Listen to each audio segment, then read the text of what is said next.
Congress party కూడా దాగుడు మూతలాడుతూ ఇవాళ మహిళల విషయంలో రెండు పార్టీలు దొందే కాంగ్రెస్ బీజేపీలు ఇద్దరు కలిసి ఈ దేశ మహిళలకు ఇవాళ తీరని అన్యాయం చేసిండ్రు.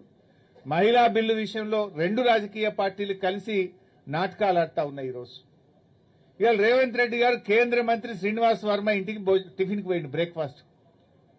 ఒకవైపు ఏం జరుగుతుంది? బీజేపీ ఏమో మహిళా బిల్లుకు కాంగ్రెస్ మద్దతు ఇయ్యలేదు, కాంగ్రెస్ నాయకుల ఇండ్లు ముట్టడించండి అని బీజేపీ పిలుపునిస్తుంది.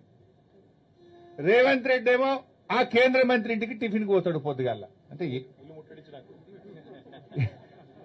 ఏం నాటకాలు ఆడుతున్నారు మీరు? ఇదే కేంద్ర ప్రభుత్వం కాంగ్రెస్ ఎంపీలో ఇల్లు ముట్టడి అంటది, అదే కేంద్ర మంత్రి ఇంటికి రేవంత్ రెడ్డి భోజనానికి పోతాడు. అంటే నీ హైబ్రిడ్ సిద్ధాంతం ఇదేనా? ఇక నీ క్రాస్ బ్రీడ్ సిద్ధాంతం ఇదేనా?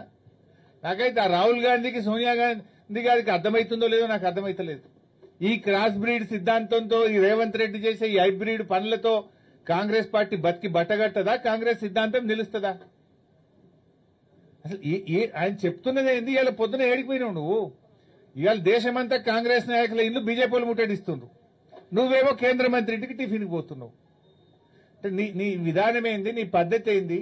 అసలు మీ పోరాటంలో ఉండే డ్రామాలు ఏందో ప్రజలకు అర్థమైతలేవా?